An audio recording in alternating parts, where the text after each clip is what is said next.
Diet to me, and I think even by definition, is the way that we choose to eat over a prolonged period of time, right? And so Yeah. your diet is specific to you. Now, yes, we do know that certain things are better than others when putting them into our body, Right. but it's something that you have to be able to do consistently. We've got our 60-day reset document, right? And the diet part mentions less than 1 gram of sugar a day.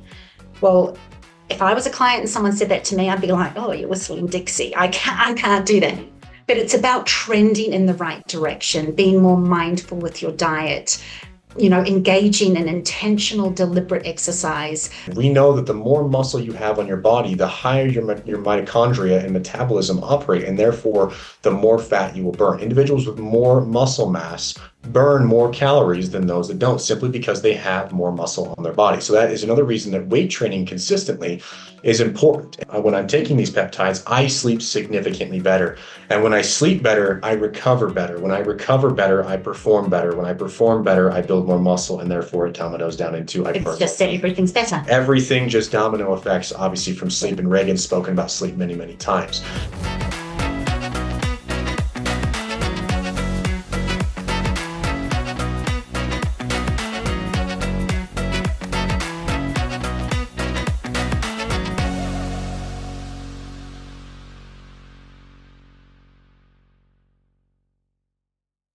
All right, welcome everybody to the Health Accelerator Challenges. This is your host today, Kate Archibald, and I'm joined by two really, really cool people from the East-West team. Wow. And excited to bring them in. As people are getting on here live, type into the chat box. Let me know how things went last week. Your challenge was to do a little research on stem cell therapy and cord plasma from umbilical cord tissue. And so, yeah, hopefully you guys learned some things, got some new insights. That's what we talked about last week. And so this week we got a whole new topic, and we got just two amazing individuals that are going to be diving into this. We got Andie Bryce, East-West Health Advisor and extraordinaire. She's just amazing. Andie, how's it going? Great. How are you? I'm doing well, doing really well. And along with Andie, we got Trysten Slagowski. He's our fitness advisor and program advisor here at East-West. And I think you guys everyone's probably heard these two voices on the podcast at different times, but excited to have you guys take over the show today. And they're going to be diving in to body composition, weight loss, and looking forward to hearing the conversation here, guys. Awesome. I'll toss the baton to you, Trysten. Oh, so as everyone trickles in here, firstly, I just like to always say when I'm on these things is, if there's any questions while we're talking, feel free to throw them in the chat. I love questions as they come in live, and we can answer them. I'm sure Andie can as well, but we're really beginning the conversation or the topic today about body composition. So Andie, what when I say body composition, what do you think of?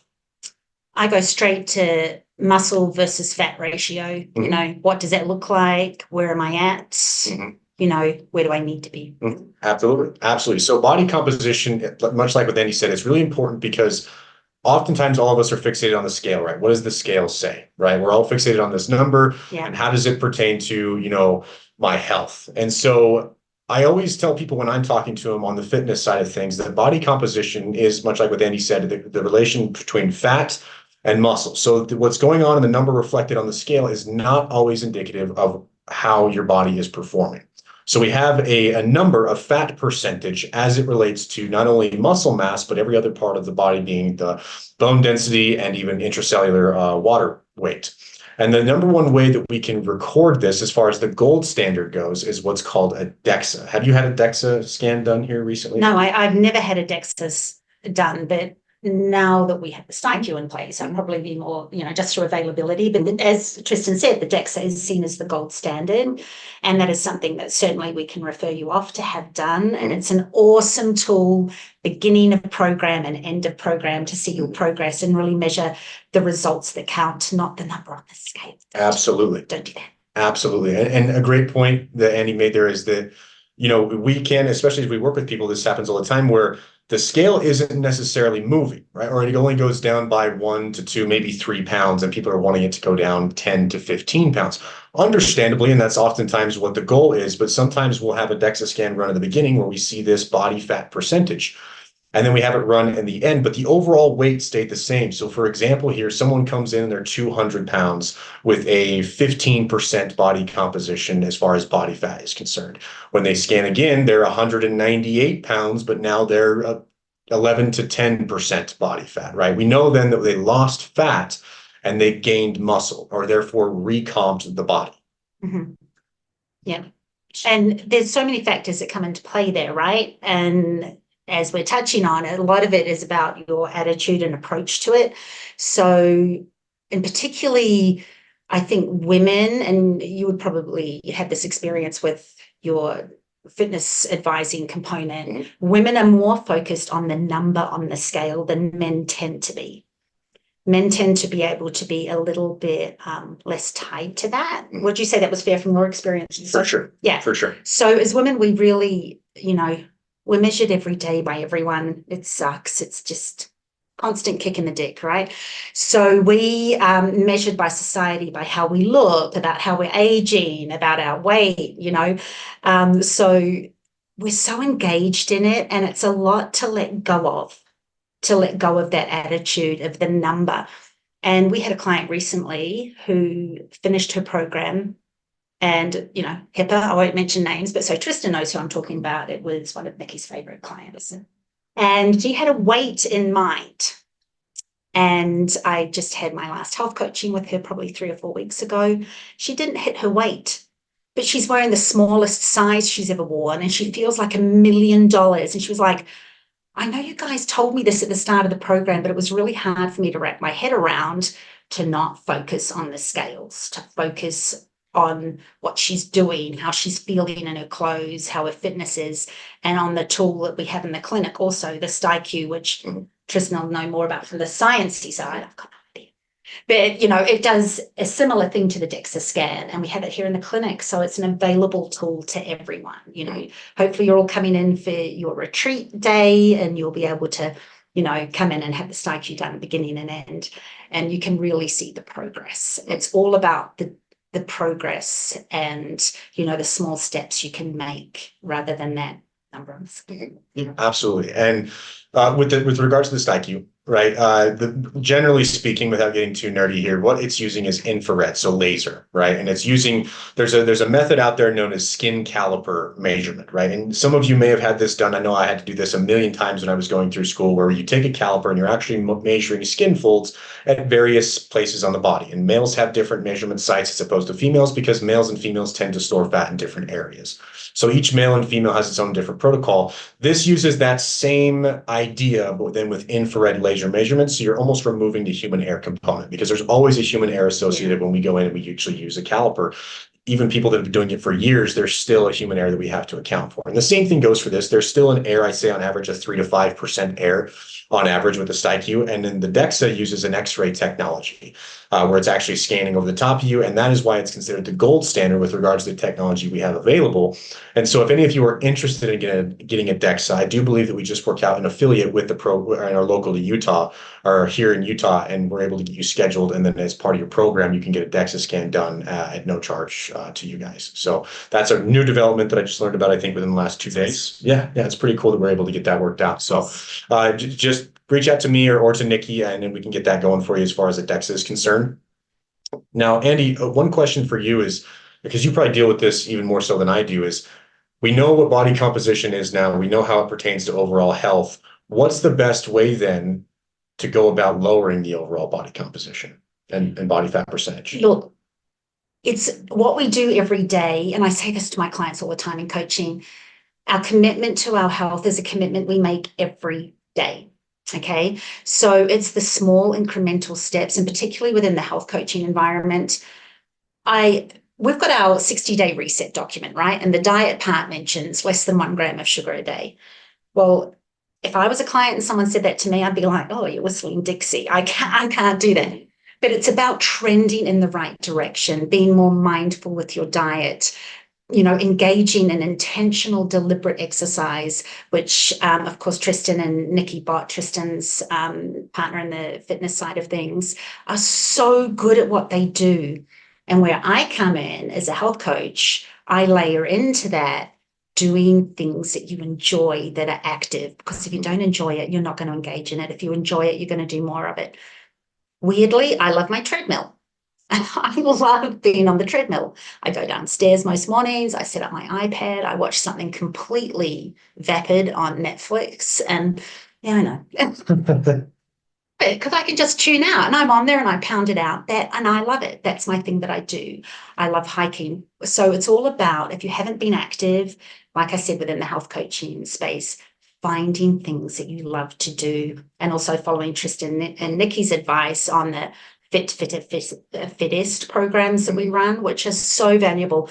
And it's constantly measuring yourself against yourself, right? So kind of like the DEXA scan thing, where you can see and measure the results, and that's so rewarding.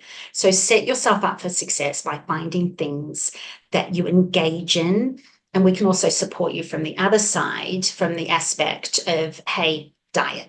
It's not just about your activity, right? It's about what you're eating and what you're nourishing yourself with. Now, it's really important within that, we can support you with peptides, right? We have the appetite suppressant peptides, we have semaglutide, tirzepatide, very effective. But, you also need to be making those lifestyle and dietary changes underneath that, because that'll kickstart you. It's great. They're awesome, awesome peptides to be on. As we've got other peptides that will help you, 5-MeO-1-MQ, on the diet front, to help you be losing some weight. We've got great peptides on the fitness front, for muscle mass and for recovery. But we need to be making those lifestyle changes underneath what we're giving you. And that's really where the magic happens for you, because this is where it's going to be sustainable lifestyle changes happen for you. And we want it to be for life. We want you to have a long time living, short time dying. Absolutely. Absolutely. And Andie made a good point there, is something that's sustainable. I know that we all hear this word diet and we think of a regimen or I like to call it a fad, and a lot of social media. Diet to me, and I think even by definition, is the way that we choose to eat over a prolonged period of time, right? And so your diet is specific to you. Now, yes, we do know that certain things are better than others when putting them into our body, right? But it's something that you have to be able to do consistently. I always say that weight loss, and again, there's a big difference between weight loss and fat loss. I always say that fat loss specifically is a very, very simple concept, but a complicated process, right? We know how fat loss occurs from a scientific standpoint. It's a very, very simple idea, but getting there and actually implementing the things that need to happen in order for you to achieve these goals can be a complicated process. Everyone's individualized, everybody's different. And so that's why it's really important, like Andie said, to find something that works for you and having a plan. Many of you are probably even wondering why I'm always hammering weightlifting.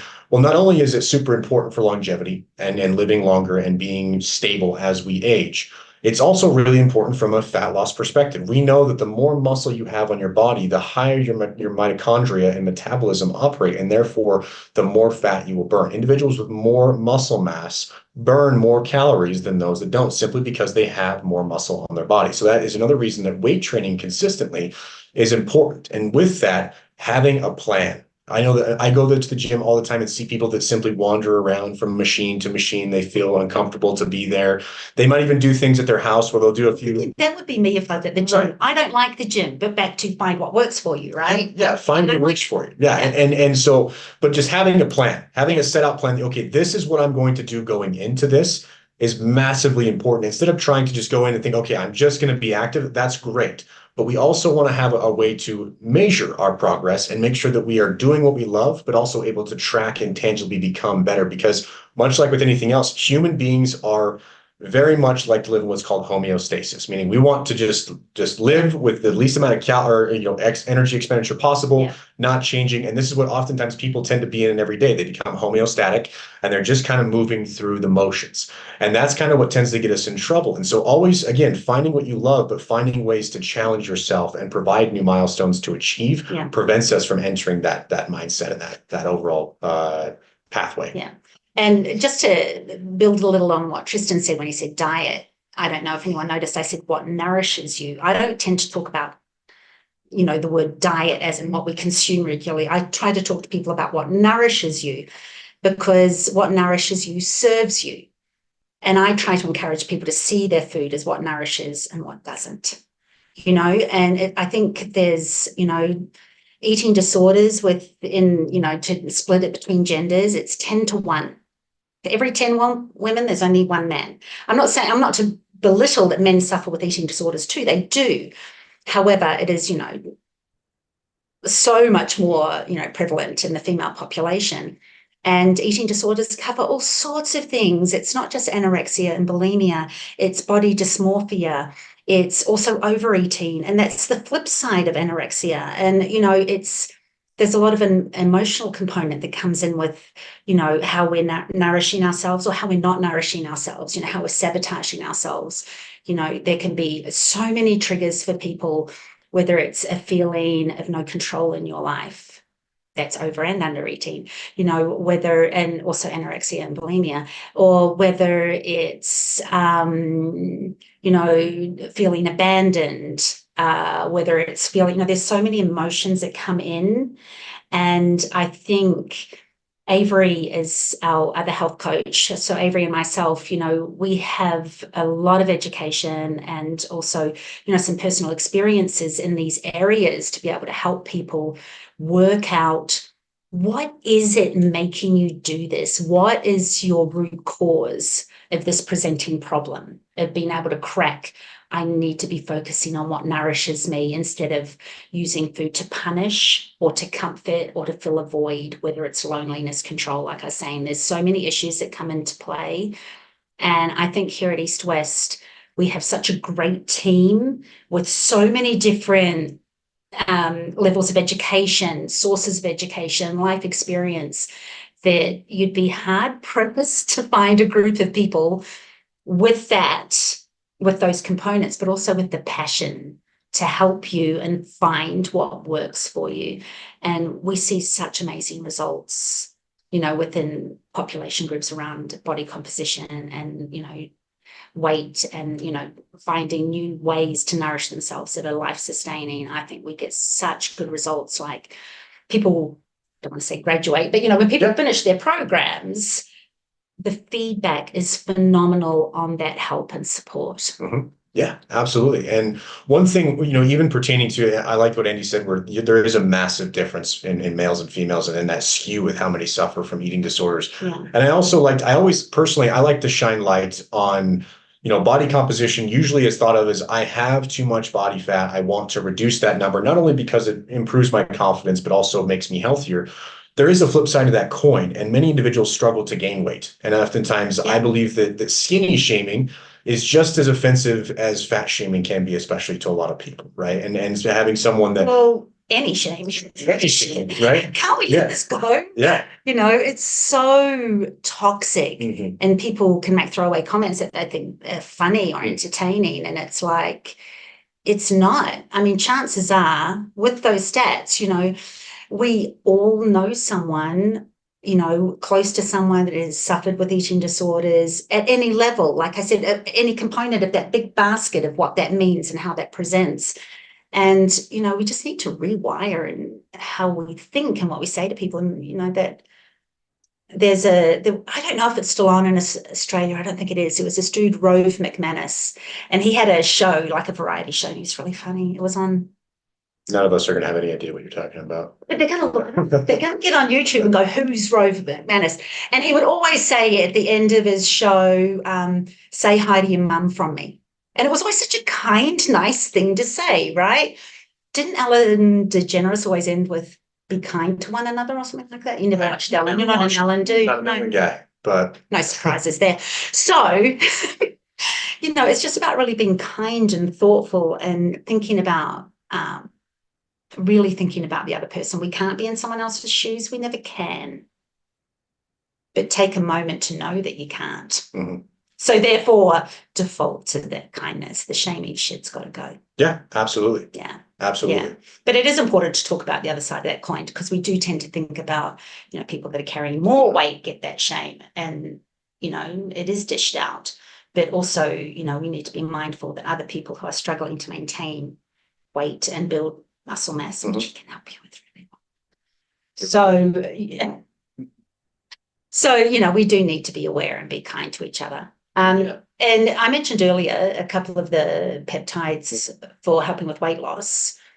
And before we started the webinar, you touched on peptides to help with that with building muscle. So do you want to touch on that? Yeah, for sure. And so with the peptide front, again, Andie mentioned a few that help with the appetite suppressant and controlling the appetite, because sometimes sheer willpower is really hard to just go off of, right? And so we have a lot of peptides. For so long. It only lasts for so long, right? It's not sustainable.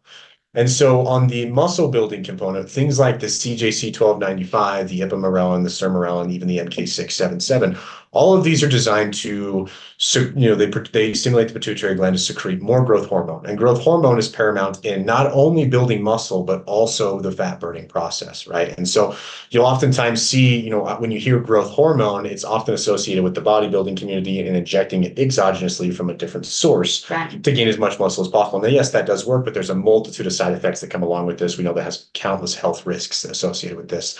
This isn't that. It's simply increasing your body's own internal production of this growth hormone. And one thing that I like to point out, having done these peptides myself, is that it improves your sleep significantly. When I'm taking these peptides, I sleep significantly better. And when I sleep better, I recover better. When I recover better, I perform better. When I perform better, I build more muscle, and therefore it dominoes down into It's just that everything's better. Everything just domino effects, obviously, from sleep. And Reagan's spoken about sleep many, many times. But those peptides are really, really beneficial and can really help the metabolism, which is paramount in the fat burning process. Does it impact whether it's night or morning dosing for that? So I always go, it doesn't impact it, but it does the intake of food. Sleep. Oh, for the sleep. You said you sleep really well on these peptides. Does it matter if you don't dose night? That's interesting. In my experience, what I've done is I've actually tried both. Typically, what I like to do is I like to take it at night, because it does have to be taken fasted, correct, away from food. So I stop eating at like 6. Yeah. I take it by 8. I'm in bed by 8:30, 9 o'clock, and then I'm out for the night. But I've also tested this theory where I just wanted to try it before I went to the gym. And I found that when I take it before I go to the gym fasted, and then my heart rate increases, I do have a bit of we'll call it a pre-workout effect, where I'm actually feeling a bit more flushed. My heart's beating a little bit faster. I feel a little bit more motivated, if you want to call it that, while I'm there. So I think it often depends on the scenario that your body's in and how your body reacts to it. Right. And was that still helpful with sleep, though? Oh, for sure. It doesn't impact sleep whether it's night or morning. No. Because it's a very common question from a health coaching perspective for patients dosing their peptides. And that's, not something that had been particularly discussed with me directly. So, Allison asked a question here. What is the ideal body fat percentage for a 72-year-old woman? So this is a good question, and it's a little bit subjective based upon your goals. We know that there's 2 scales, really. And I go off of the American College of Sports Medicine is typically where I tend to refer to. There is some different scales, and they're slightly different. We know that men have a different scale and women have a different scale, again, because of women having more fat in their bodies for reproductive purposes and also storing fat in different areas. So for women, I believe the essential fats, you don't want to be below, I believe, 8 to 10%, which is like the essential fat. Put that in perspective. For males, we can't be, anything less than about 3%, we're going to be in trouble, because you do need fat in order for hormone regulation and in overall brain health. So fat is necessary. We call that essential fat. Now, within that, we have the fitness categories. We have the athlete categories, the fitness categories, the average categories, and the overweight categories. So for males, anything over 25% is classified as overweight. And then there's multiple levels below that. For females and 72-year-olds, I don't remember the specific number, but I do believe it's somewhere in the mid-20s. Again, it's different from males to females. You see how with males, anything over 25 is going to be considered overweight.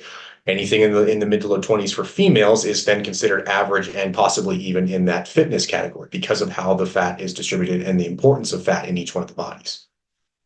Right. So what's yours? My current body fat percentage, I just got a DEXA scan done, was 11%. 11% body fat. And the only reason I asked Trysten on camera is because I know he's got a really good one. Yeah, if it was bad, she would have asked. And he doesn't understand. So Yes, we had an understanding. So yeah.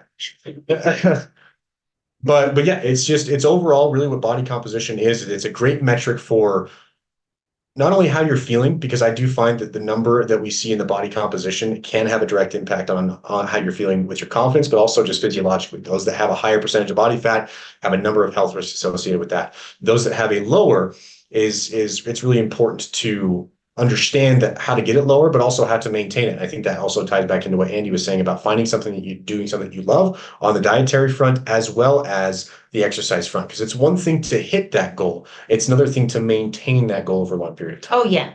Yeah. And that goes back to Tristan's statement about fad diet. Mhm. Anyone can get down to their goal weight for their wedding, right? Mhm. And people look back at their photographs 6 months later and they don't look like that anymore, right? I mean, it happens all the time. So, yeah, it's about sustainable life change, which is what we're all about. Sustainable life change, lifestyle changes, and, being able to be your best version of yourself for as long as you possibly can, Mhm. Does anyone have any other questions? Hey, and Ali, just know you can jump on the Sky queue when you're in the clinic next time. Let us know. No problem at Also, all. well, we can maybe even facilitate a DEXA if you're interested in that. And again, anybody that wants to get a DEXA and or a STIQ, just contact myself or contact Nikki or even call the front desk and just ask for us and we'll come up and chat with you about it. Because that's we can't know where you are or what to set a goal for you until we know where you're starting. We've got to have a starting point, a measurable starting point to give you goals to work towards. Yeah, exactly. And sometimes it's a bit, that taking your clothes off and doing the style cue or something, it can be a bit like, oh, I don't want to do this. But information is everything. And the thing is, we then have your baseline and the rest is cream. Mm-hmm. Absolutely. Yeah. Absolutely. Because fat's essential. Fat is essential. Fat does not make you fat, right? That's we can go into the science of that. I think I've talked about that in the nutrition component. Fat is not evil. In most cases, carbs don't need to be demonized either. I think that they're demonized in a lot of senses as well. But fat definitely is not fat and does not make you fat. It's about how many calories we're taking in. And really the point here, without getting on my soapbox, is what body composition is. Is there any questions about body composition? I'm not on my soapbox. I could get into the science of calories in, calories out, metabolic pathways, the whole nine, but I wasn't sat here. Let's see. Esther says she loved the MOTS-C and 5-amino. Yeah, great metabolic peptides that really are increasing your metabolic activity, which again is how we're burning fat essentially, or producing or burning calories, right? Yes. And also when you spoke and you said, carbs don't need to be demonized either. A big thing too is focus on your protein. If you're focused on your protein and you've got a great good source of protein that you're eating, good sources of protein, good quality protein. If you've got great quality protein on board throughout the day, you're not reaching for the things that don't serve you, right? I hardly ever talk to people about sugar and treats and, lollies or whatever it might be, because if we're talking about protein and your protein's up nice and high, you're naturally not reaching for the things that don't serve you. You are reaching for the things that nourish you. And the science behind that being that protein is paramount in the satiety pathway, meaning the satiety pathway in the brain, which is a fancy word of saying you're full, right? When you're eating a lot of protein, not only does it build muscle, but it's paramount in that pathway. It keeps you full for longer. When you're full for longer, you crave less sweet things or carbohydrate-rich foods or sugar in general, or just food in general. And when you eat less and you move more, you tend to lose weight. Is how that typically that works there. You tend to? You tend to. Now, again, there are outliers. Don't get me wrong. There's metabolic conditions and all kinds of things that we can get into there. But Amanda said you mentioned using your peptide fasting prior to the gym. Do you then eat after the gym or continue to fast? This is a good question. Really, what you want to do is just avoid after the administration of the peptide. So post injection, I go just about 2 hours. It says about 90 minutes in the label. I go just about to the 2 hour mark just to be safe. So because I want to avoid any kind of insulin spike within that 2 hours, because that's, I think, within the half-life of the peptide that you're putting into your body. After that point, you should be fine to eat, because anytime we eat, whether it's, obviously carbohydrate intake impacts us when we eat, insulin is released to some degree as part of that natural digestive process. So that can indirectly impact growth hormones. So you want to avoid that. And so I go 2 hours. Awesome. You are welcome. Are there any other questions, guys, about body composition, peptides relating to body composition that we can answer for you, or even the dietary side of things? That's a resounding no. That's a resounding no. All right. Well, if there's nothing else, Andie, do you have anything else? I don't, other than please reach out to us with your questions. If you think of anything, after we finish the call or overnight, Our emails are all the same, just our first name in front of @ACU East West. Yep. My name's spelled Andie, and Trysten's is different every time someone spells it. Yes, it is. It is but I was born with Trysten. My parents were very creative. So yeah. So those are our email addresses @ACU East West if you want to reach out to us directly. So Trysten's more on the fitness side of things and more science-based, and I can help support you change your lifestyle and, look at what really nourishes you. And someone asked me a wee while ago, I was at a work do with my husband, and this young guy said to me, what's the best thing you can teach someone as a health coach? I was like, oh, never been asked that before. And it was to get someone to be able to listen to their body and know their body and what serves them and what is healthy for them as an individual, because we're all individuals. Trysten's what?